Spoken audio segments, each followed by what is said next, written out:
Welcome to Gjirokaster. So for the next 24 hours we'll be exploring this beautiful city. Known as the City of Stone, this UNESCO World Heritage Site is well known for its outstanding architecture and beautiful stone buildings. With stunning mountains as a backdrop, this city treasures centuries of history. So join us as we show you everything there is to do in this beautiful city. So we're off to a good start already this morning. Nat forgot the drone, so he's just had to run down very steep hills to go get it. So I'm continuing on to the town and hopefully he'll catch up soon. Gjirokaster is hilly.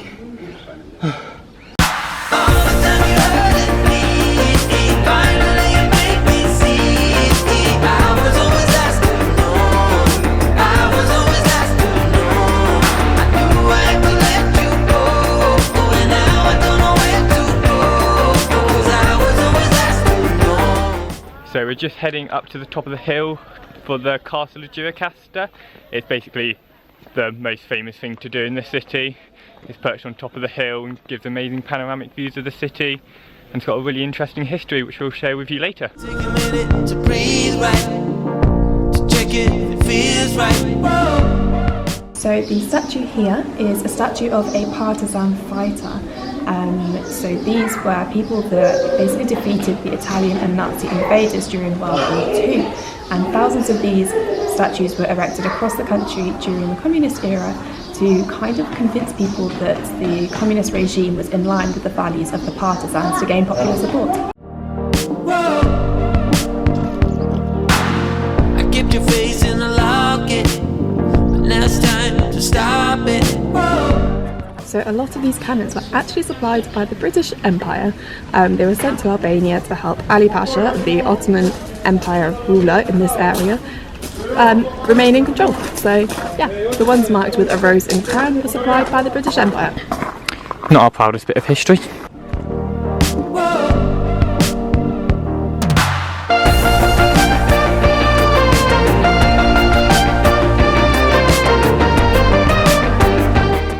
So we're currently in one of the last prisons of the castle.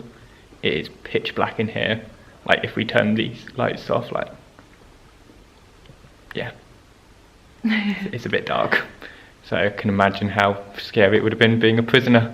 It housed people from the King Zog era, the communist regime, Nazis during World War II.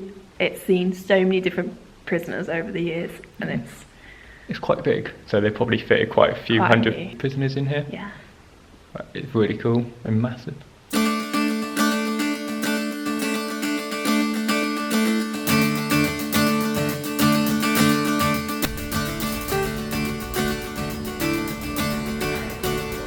damn it, I wanted to go this way. Would have been a quicker way.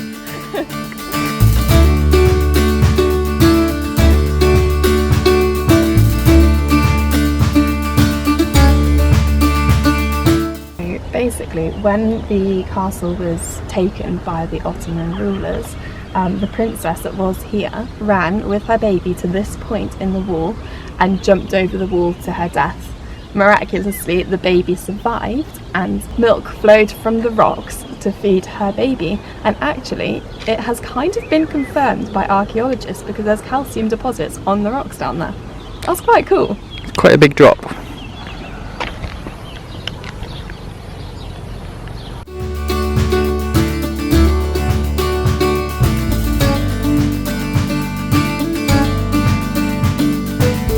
So we're currently standing at the East Gate. It's the lowest and most heavily protected gate of the whole castle. So this here is the clock tower.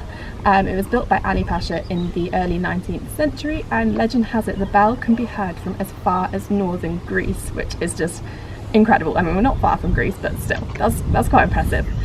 We've got 3 watchtowers around, and they give a view of the entire valley. Combine that with the sheer cliff face, and it was just almost indestructible from enemies.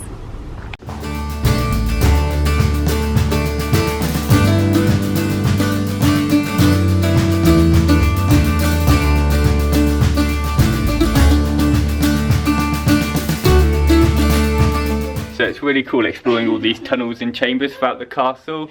It's like really intricate, and like each bit gives a lovely bit of history about the castle. We've been here for about 2 hours and we're still about halfway through the castle, so you can easily spend like half your day here.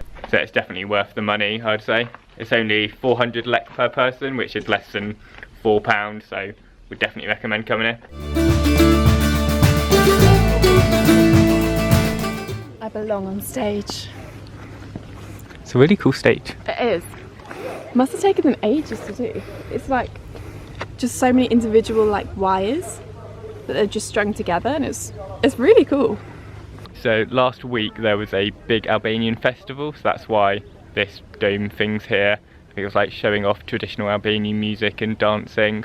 We're gutted to have missed it, but at least we've got some, like, that's why all the banners are in the city. But it would have been a really cool thing to see.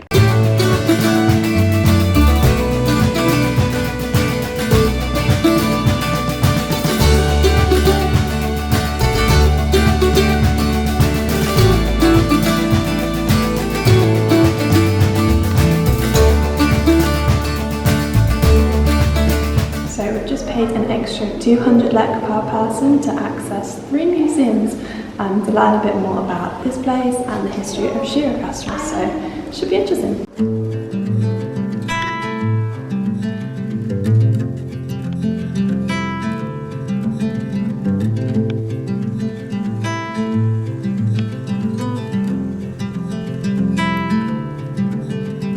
Close your eyes, hear the voice within. So when Albania were fighting the Germans in World War II, they used a lot of women and children for soldiers because like they needed all the force they could get.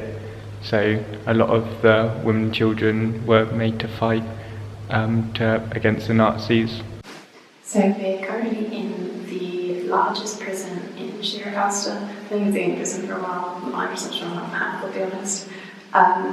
And it's where they used to imprison a lot of political prisoners, particularly women in their 30s were imprisoned here because it was thought that imprisoning women would cause more of a stir than imprisoning men.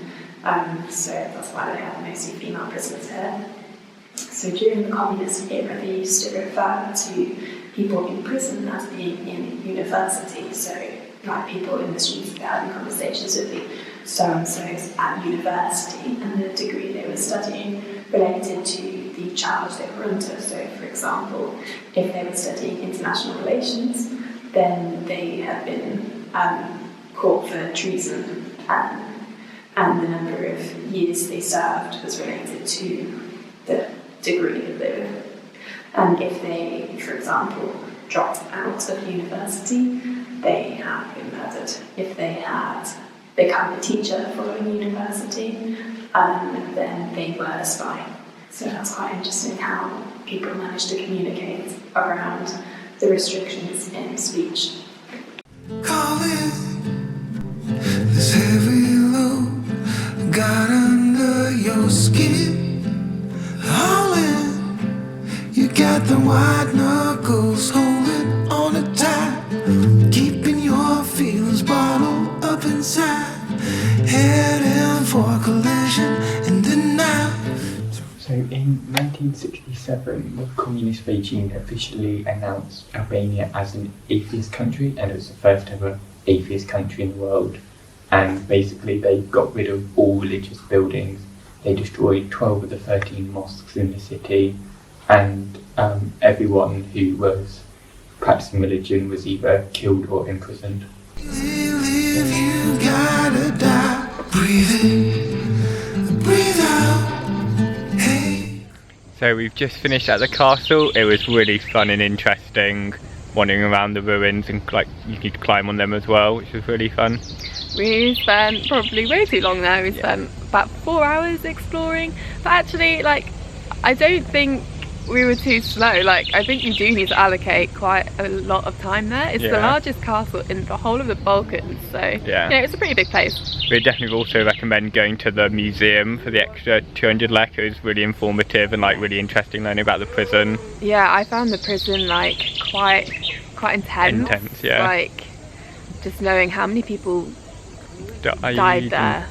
Imprisoned, Yeah, it was just But quite moving. Yeah, but it's really interesting learning about Albania's history. It's got a very fascinating history and very mixed and torn. Very up and down. Yeah, but if you come to Albania, you definitely have to check out this castle and learn a bit more about the history. Breathe in, breathe out. Look at the colours, colours, colours.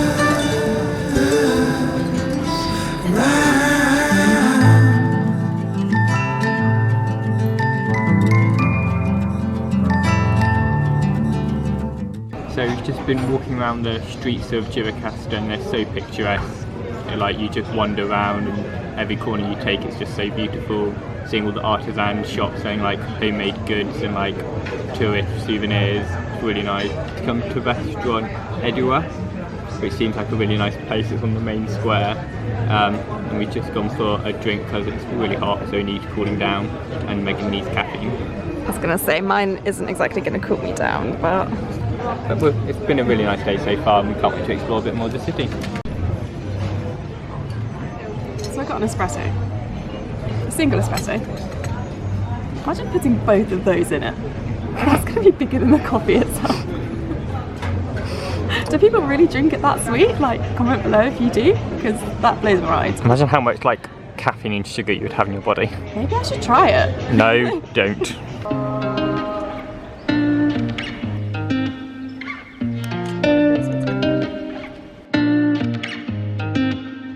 So a lot of people in Gjirokaster worked in silver factories, so they would make things like knives, forks, spoons, and then they would take the leftover sheets of metal and build fences with them. You can even still see the shapes of the forks and the spoons and the knives in the bits of metal. I think that's really cool.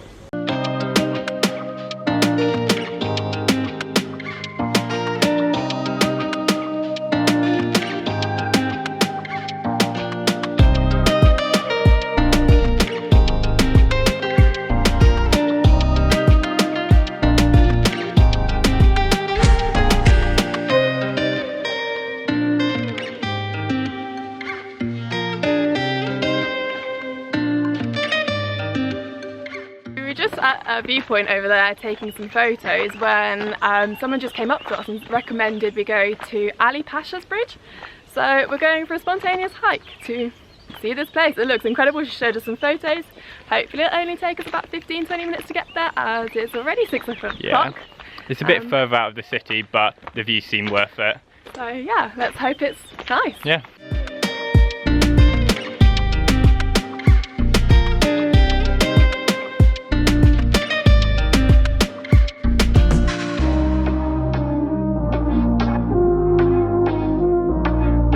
So we've just made it to the viewpoint and the view is stunning.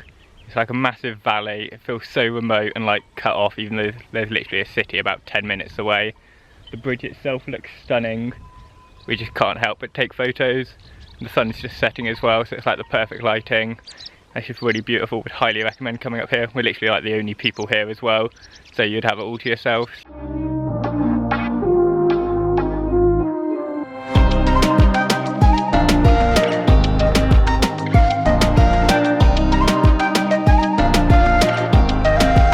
Just watched sunset at Ali Pasha Bridge. It was the perfect way to end our time in Gjirokaster. It's been such an amazing time here and we've hopefully shown you everything there is to do and hopefully convince you to visit as well. We've got a nice packed day tomorrow visiting one of Albania's natural wonders as well as a historical national park. So subscribe and click on notification because you won't want to miss it. See you tomorrow.